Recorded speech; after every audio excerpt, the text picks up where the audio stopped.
Shalom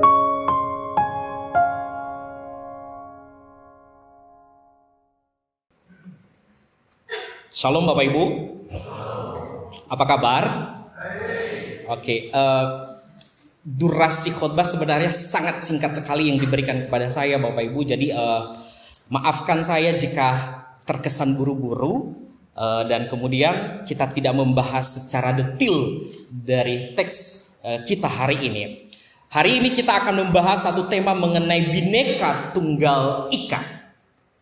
Bapak Ibu yang terkasih, di dalam rangka HUT kemerdekaan Indonesia, baik gereja kita juga sebagai warga jemaat, bahkan warga negara Indonesia turut merayakan dan memeriahkannya. Maka jika berkenan Bapak Ibu, mungkin saya bisa himbau bahwa selesai ibadah ini jangan kita buru-buru pulang. Mari kita sama-sama merayakan dan menikmati kegiatan demi kegiatan yang telah disusun oleh panitia. Nah, tema kita ini Bhinneka Tunggal Ika. Ini berarti apa Bapak Ibu? Bhinneka Tunggal Ika artinya berbeda-beda tetapi satu jua. Nah, dari beberapa artikel yang pernah saya baca Bapak Ibu, bahwa frasa Bhinneka Tunggal Ika pertama kali dicetuskan oleh Emputan Tular. Bacanya gimana saya kurang paham. Nanti kalau saya keliru tolong diajarin Bapak Ibu. Emputan Tular ini adalah dia seorang pujangga agung dari kerajaan Majapahit sekitar abad ke-14.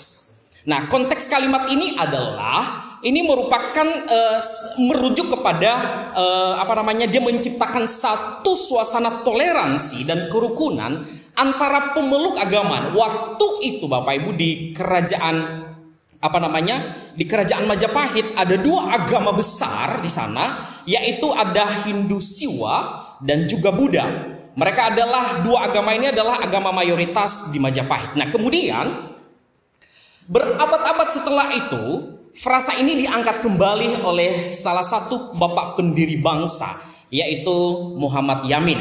Nah, di dalam sidang Badan Penyelidik Usaha-usaha Persiapan Kemerdekaan Indonesia atau BPUPKI, Muhammad Yamin ini mengusulkan bahwa agar frasa Bhinneka Tunggal Ika dijadikan semboyan negara untuk menggambarkan persatuan bangsa, yaitu bangsa Indonesia yang terdiri dari berbagai macam latar belakang. Kemudian usulan ini disetujui dan hingga kini Bapak Ibu menjadi bagian tak terpisahkan dari lambang negara Indonesia. Maka di burung Garuda itu ada di bawah kakinya itu ada tulisan Bhinneka Tunggal Ika. Nah, semboyan ini adalah jiwa bangsa kita. Sebuah fakta bahwa kita dari Sabang sampai Merauke terdiri dari ratusan suku, ribuan bahasa, dan berbagai keyakinan, tetapi kita disebut sebagai apa? Bangsa Indonesia. Nah, maka di dalam konteks juga bergereja kita, jemaat Tuhan sekarang, GSRI Bekasi khususnya, tidak terdiri dari satu suku saja, tetapi berbagai macam suku. Bapak Ibu, teridentifikasi kita hari ini bahwa kita memakai baju adat, sebagian besar memakai baju adat yang berbeda-beda. Saya memakai baju adat tadi, mohon maaf saya tidak tahu dari mana. Saya tidak tahu. Yang penting apakah ini Bali atau Sunda, saya kurang paham. Tetapi ini menunjukkan bahwa kita ada di bangsa Indonesia. Di dalam konteks gereja, kita ada di bawah satu payung, yaitu GSRI Bekasi. Maka latar belakang kita yang berbeda-beda harus kita syukuri, karena di dalamnya kita menjadi satu sebagai tubuh Kristus. Bapak Ibu yang terkasih, semboyan Bhinneka Tunggal Ika sebenarnya ribuan tahun sebelum semboyan ini lahir, Tuhan sudah menanamkan prinsip yang sama persis di dalam jantung gereja Tuhan. Di dalam 1 Korintus 12 nanti kita akan melihat bahwa kita melihat apa yang akan digaungkan di sana. Rasul Paulus mencoba mengingatkan kembali tentang prinsip daripada kesatuan. Nah, hari ini kita akan melihat bahwa persatuan gereja bukanlah sebuah proyek sosial yang kita bangun dengan susah payah, tetapi persekutuan gereja ini adalah realita dari kuasa Injil. Dan ini kita harus hayati bahwa kita adalah tubuh Kristus. Ayo sama-sama kita buka Alkitab kita dari 1 Korintus 12 1 Korintus 12 ayat 12 sampai ayat yang ke-31. 1 Korintus pasal 12 ayat 12 sampai ayatnya ke-31. Kalau sudah ketemu kita akan baca secara silih berganti. Saya ayatnya yang ke-12, Bapak Ibu ayat 13 dan sampai seterusnya. Kalau sudah ketemu saya memulai. Banyak anggota tetapi satu tubuh.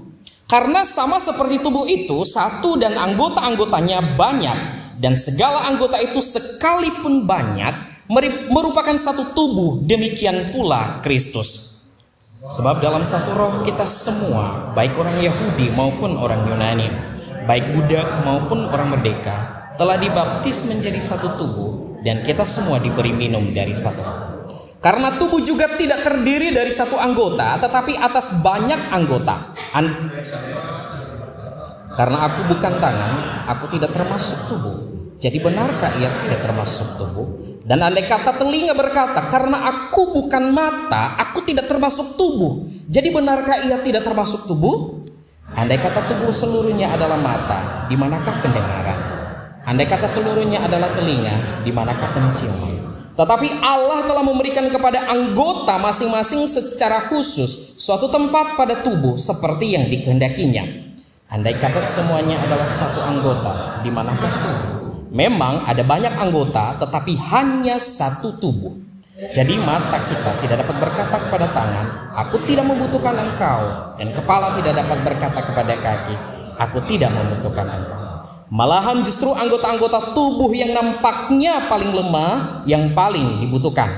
Dan kepala anggota-anggota tubuh yang menurut pemandangan kita kurang terhormat, kita berikan penghormatan khusus. Dan terhadap anggota-anggota kita yang tidak elok, kita berikan perhatian khusus. Hal itu tidak dibutuhkan oleh anggota-anggota kita yang elok. Allah telah menyusun tubuh kita begitu rupa, sehingga kepada anggota-anggota yang tidak mulia diberikan penghormatan khusus.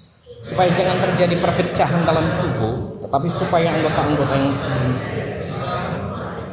Karena itu jika satu anggota menderita, semua anggota turut menderita. Jika satu anggota dihormati, semua anggota turut bersukacita. Kamu semua adalah tubuh Kristus, dan kamu masing-masing adalah anggotanya.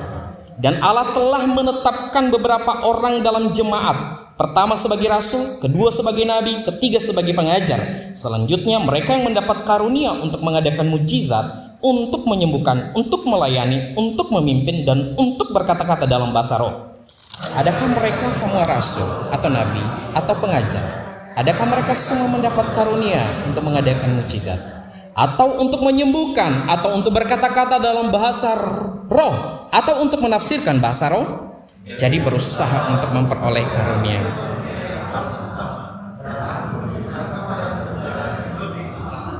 Amin. Untuk pembacaan firman Tuhan. Bapak Ibu yang terkasih di dalam Kristus Yesus, Bapak Ibu baca nanti konteks daripada 1 Korintus 12 ini. Bapak Ibu bisa baca nanti di rumah, atau Bapak Ibu bisa baca juga secara keseluruhan mulai dari pasal pertama sampai ayat pasal terakhir dari 1 Korintus ini. Tetapi secara umum, khusus di pasal 12 ini, gereja di Korintus, jemaat di Korintus, secara konteksnya adalah mereka memiliki masalah internal. Banyak masalah sebenarnya Bapak Ibu. Mereka melakukan hal-hal yang bersifat amoral. Kemudian sebagian mereka merasa bahwa karunia yang mereka miliki, ada yang berkata bahwa saya lebih daripada orang lain. Ada juga yang berkata bahwa saya inferior, saya tidak merasa tidak bisa dibutuhkan. Karunia saya sangat sedikit, bahkan tidak ada. Jadi Bapak Ibu ada dua kelompok, ada yang merasa diri superior, merasa lebih tinggi, dan ada kelompok yang berkata saya lebih rendah, bahkan tidak bisa. Saya tidak bisa dibutuhkan oleh orang lain. Jadi Paulus menanggapi kedua masalah ini dengan metafora apa? Di bagian ini adalah metafora tubuh Kristus. Nah, Paulus tidak hanya sekedar memberikan nasihat praktis, ia memberikan fondasi teologis. Dia berkata bahwa kita semua, baik dari latar belakang Yahudi maupun Yunani, yang terlihat penting maupun tidak, telah dibaptis. Di ayat 13 itu, telah dibaptis oleh Roh Kudus menjadi satu tubuh. Jadi kesatuan kita bukan karena kita sama, bukan karena warna kulitnya kita sama, tetapi karena apa? kuasa Injil. Amin ya. Keberadaan kita berkumpul di sini bukan karena Buksu Sugiarto. Yang pertama-tama mungkin saya bisa katakan bahwa dia adalah bapak pendiri gitu. Tetapi karena kuasa Injil. Maka dari teks yang sudah kita baca Bapak Ibu, dari tema ini ada 3 hal yang perlu kita renungkan bersama-sama. Ada slide saya, ada 12 kali 5 menit. Tidak, kita akan berjalan lebih cepat. Oke, yang pertama, poin saya yang pertama adalah kita belajar tentang Kristus. Kristus adalah dasar dari kesatuan. Mari kita perhatikan ayat 12 dan 13. Di sana dikatakan, saya lebih konsen di ayat 12, dia berkata begini. Karena sama seperti tubuh itu satu dan anggota-anggotanya banyak, dan segala anggota itu sekalipun banyak merupakan satu tubuh. Perhatikan bagian terakhir ini, dia berkata, demikian pula Kristus. Kesatuan gereja bukanlah sebuah tujuan yang harus kita ciptakan dengan usaha manusia. Sekali lagi, kesatuan gereja bukan usaha manusia yang harus kita ciptakan dengan kemampuan dan kekuatan kita. Tetapi ini adalah sebuah realita spiritual yang sudah dianugerahkan Allah kepada kita melalui apa? Kuasa Injil. Maka fondasi kesatuan ini bukanlah sesama karena tadi saya seperti yang saya sudah bilang, karena kita sama-sama satu suku, karena kita sama-sama satu budaya, status sosial kita sama, atau karena kecocokan pribadi, kita sefrekuensi dan lain sebagainya. Tetapi pribadi dan karya Yesus Kristus itu sendiri. Makanya di ayat 12 di situ dikatakan karena sama seperti tubuh itu satu. Saya sudah ulang tadi bagian terakhir, demikian pula Kristus. Ia tidak mengatakan begini. Rasul Paulus tidak berkata begini bahwa demikian pula gereja. Tetapi dia berkata demikian pula Kristus. Kenapa bukan gereja? Kenapa hanya Kristus? Karena Kristus adalah kepala. Dan gereja adalah perwujudan Kristus di dunia ini. Melalui gereja, Kristus dikenal dunia. Jadi melalui keberadaan kita harusnya Kristus dikenal oleh kita. Maka Bapak Ibu yang dikasih oleh Tuhan, kita semua telah dibaptis. Kita semua sudah dibaptis menjadi satu tubuh, yaitu di dalam tubuh Kristus di ayat 13. Dan perlu kita perhatikan karya Roh Kudus ini melintasi bahkan melampaui tembok pemisah yang dibangun oleh manusia. Pada zaman itu Bapak Ibu, Paulus menyebutkan ada 2 tembok yang paling tinggi didirikan oleh manusia. Yang pertama, Paulus menyebutkan 2 tembok yang sangat tinggi, yaitu adalah ada tembok etnis religius. Mereka berkata bahwa ada kelompok Yahudi dan ada kelompok Yunani. Kemudian ada tembok sosioekonomi yang berkata bahwa ada orang yang budak dan ada orang merdeka. Jadi mereka mengelompokkan diri. Yang tidak sefrekuensi dengan saya, orang Yahudi tidak masuk. Yang mereka digolongkan budak, maka tidak boleh ada di circle-nya saya. Tidak. Makanya Rasul Paulus mencoba meruntuhkan tembok itu dengan apa? Dia berkata begini, di hadapan salib Kristus dan oleh karya Roh Kudus, manusia, label duniawi yang sudah ditaruh oleh manusia itu menjadi sekunder. Identitas utama kita bukan lagi suku kita, bukan lagi status sosial kita, bukan lagi latar belakang kita. Identitas utama kita adalah di mana? Di dalam Kristus. Makanya Bapak Ibu, bagi kita yang masih menggaung-gaungkan bahwa aku suku ini yang paling hebat, saya pernah mengatakan kepada anak-anak muda, mungkin bukan Kristus yang kita sembah, mungkin agama yang kita sembah. Begitu. Jadi pastikan, adakah Kristus benar-benar kita sembah di dalam komunitas kita atau tidak. Jadi kita harus berhenti mencoba menciptakan persatuan dari kekuatan kita sendiri dan mulai menghidupi persatuan yang telah dianugerahkan Allah kepada kita di dalam Kristus. Saya mau bertanya Bapak Ibu, mungkin beberapa kali saya pernah bertanya hal ini. Apa sih perbedaan persekutuan dan perkumpulan? Bapak Ibu tahu perbedaan persekutuan dan perkumpulan? Saya pernah dengar satu khotbah dari pendeta senior Bapak Ibu, dia berkata begini, sangat mudah untuk membedakan antara persekutuan dan perkumpulan. Tergantung apa yang ditaruh di tengah-tengah. Jika engkau menaruh makanan, duit, jabatan, maka ketika semua orang kumpul, itu adalah perkumpulan. Tetapi ketika engkau menaruh di tengah-tengah masalah, lalu orang mulai pelan-pelan cabut, maka dipastikan mereka tidak ada di dalam komunitas yang benar. Mereka yang ada di dalam persekutuan, walaupun ada masalah, mereka bisa bergumul bersama, berdoa bersama, lalu memikirkan apa yang terbaik dari setiap problem yang ada. Pastikan kita di mana Bapak Ibu? Apakah benar-benar kita ada di persekutuan di dalam komunitas kita, atau kita ada di perkumpulan biasa-biasa aja? Maka Bapak Ibu yang dikasih oleh Tuhan kita Yesus Kristus, persatuan tanpa Kristus itu bahaya. Pastikan geng-geng kita, kalau Bapak Ibu punya geng ya, kalau Bapak Ibu punya kumpulan-kumpulan, apakah Kristus ada di dalam hal itu atau tidak? Banyak orang Kristen, Bapak Ibu, banyak orang Kristen mereka berkumpul atas nama sama-sama orang Kristen, selevel, tetapi bisa menjadi biang kerok di dalam gereja. Bisa. Pastikan perkumpulan kita, persekutuan kita ada Kristus yang menjadi fondasi di dalamnya atau tidak. Atau kemampuan kita, atau kita hanya sekedar kita keluar makan-makan dan lain sebagainya. Kemudian ketika ada masalah saling gesek, saling menjatuhkan dan lain sebagainya. Tidak jarang kita temukan di dalam gereja. Pastikan perkumpulan Anda, bahkan kalau Anda menyebutkan itu geng, pastikan Kristus ada di sana. Amin ya. Poin saya yang kedua adalah keberagaman. Keberagaman adalah rancangan Allah. Di ayat 14 sampai ayatnya yang kedua, saya bacakan ayat 15 dan 16 saja Bapak Ibu. Demikian kebenaran firman Tuhan ayat 15 dan 16. Andai kata kaki berkata, karena aku bukan tangan, aku tidak termasuk tubuh. Jadi benarkah ia tidak termasuk tubuh? Dan andai kata telinga berkata, karena aku bukan mata, aku tidak termasuk tubuh. Jadi benarkah ia tidak termasuk tubuh? Bapak Ibu yang dikasih oleh Tuhan, setelah meletakkan fondasi kesatuan, Paulus kemudian merayakan keindahan keragaman. Ia menggunakan sebuah gambaran yang hidup, yaitu tubuh. Seolah-olah anggota tubuh ini kayak ngomong begitu loh, kayak berbicara begitu di bagian ini. Di ayat 15 dan 16 dia berkata begini, andai kaki berkata, karena aku bukan tangan, aku tidak termasuk tubuh. Jadi benarkah demikian? Dan andai kata telinga berkata, karena aku bukan mata, aku tidak termasuk tubuh. Jadi benarkah ia tidak termasuk tubuh?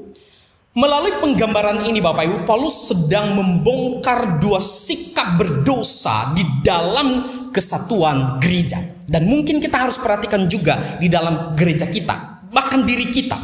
Apa itu? Ada dua hal. Yang pertama, sikap inferioritas. Saya sudah bilang dari awal, sampaikan dari awal. Orang-orang inferioritas ini adalah mereka merasa bahwa minder, mereka punya keminderan. Mereka tahu bahwa aku tidak seperti si A. Aku tidak sehebat si A. Aku lebih baik diam saja deh. Aku lebih baik jadi penikmat deh. Aku tidak berarti apa-apa di gereja dan lain sebagainya. Padahal Tuhan sudah titipkan kemampuan yang ada.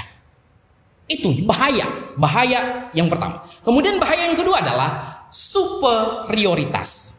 Mereka yang punya kemampuan lalu dijadikan alat untuk keangkuhan, kesombongan. Mereka berkata bahwa aku tidak membutuhkan engkau. Aku bisa tanpa kamu. Kamu harus ikut perintahku. Tanpa aku, maka tidak akan berjalan dengan baik apa yang kita kerjakan hal ini. Ini orang-orang superioritas. Bapak Ibu yang terkasih di dalam gereja, Bapak Ibu yang terkasih di dalam Kristus Yesus, bagian ini saya pernah ada di posisi bagian pertama. Saya orangnya minder, nggak bisa maju Bapak Ibu, nggak bisa ngomong. Saya juga kaget Bapak Ibu ketika nggak tahu ya kenapa Tuhan memilih saya jadi hamba Tuhan. Kalau bisa dipilih, mau berdiri di atas mimbar atau di belakang layar, saya lebih memilih di belakang layar.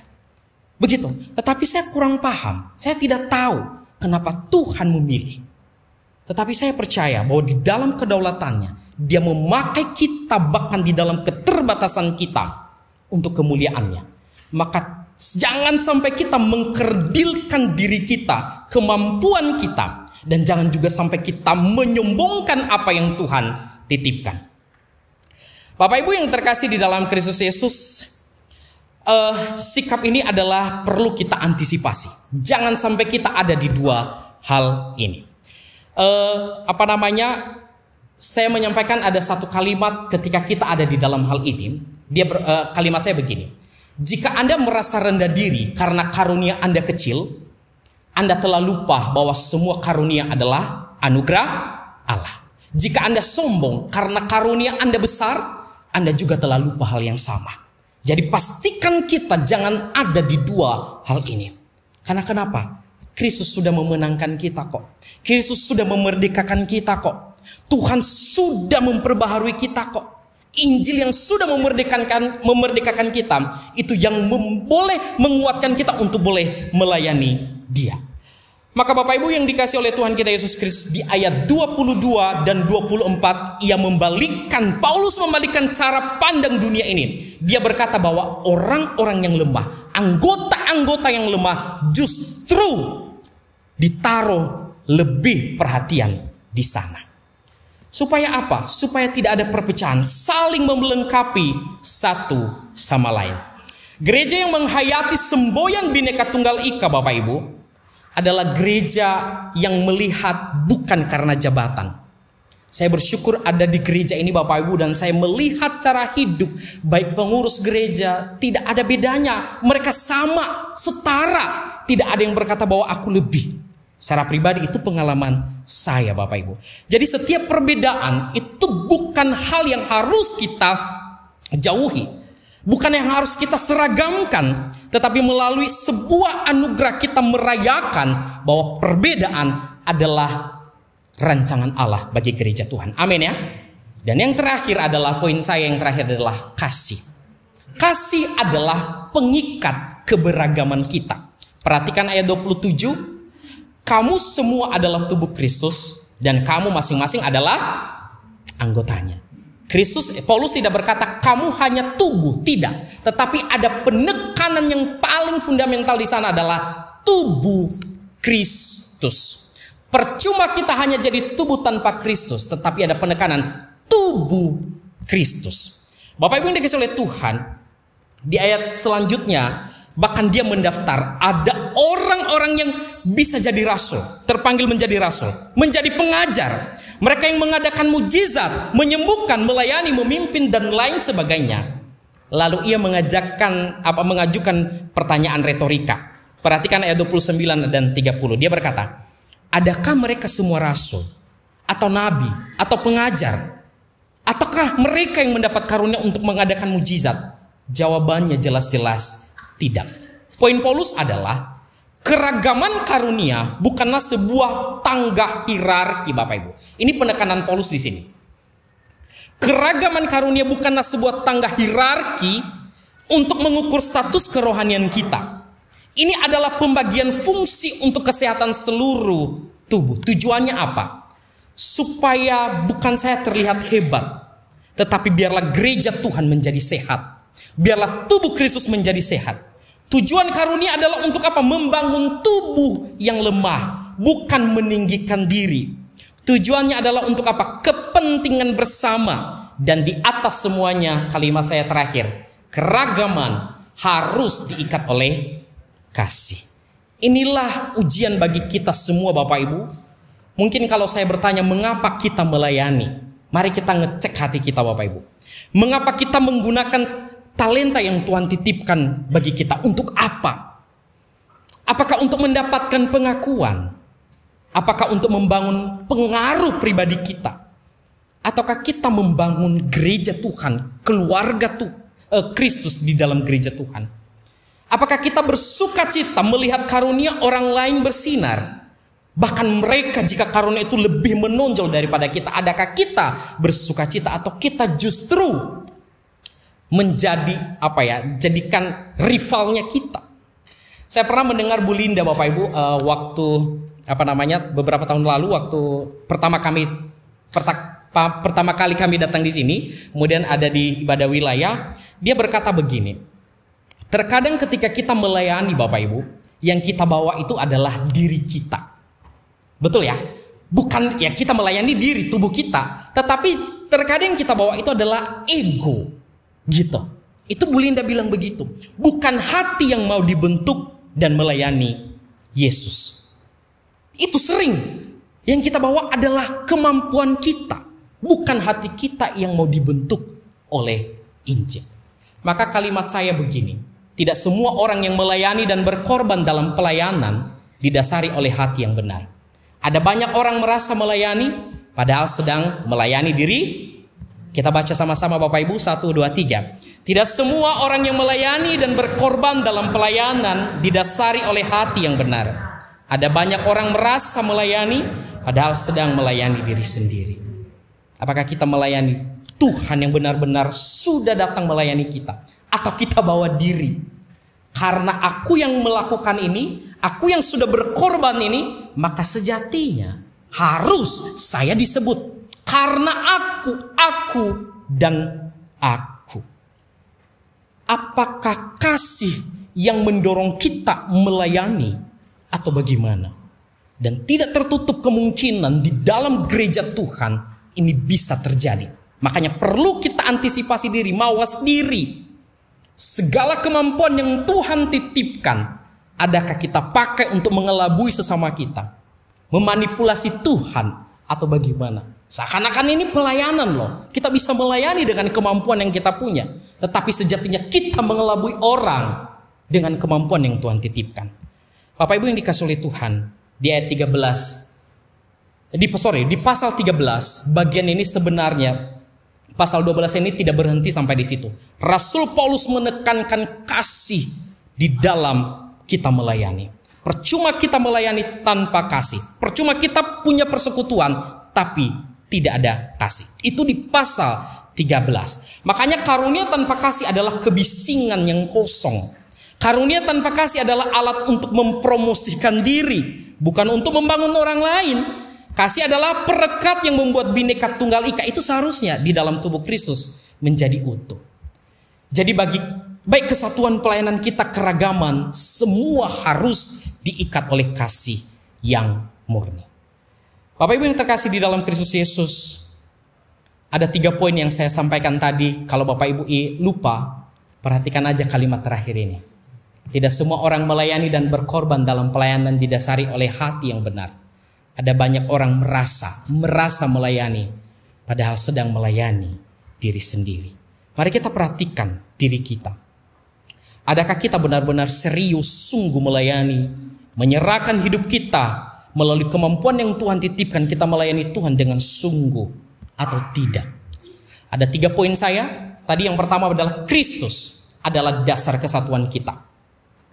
Bukan arisan, bukan karena ada hal-hal lain, tetapi harus didasari pada Kristus. Dan yang kedua, keragaman adalah rancangan Allah.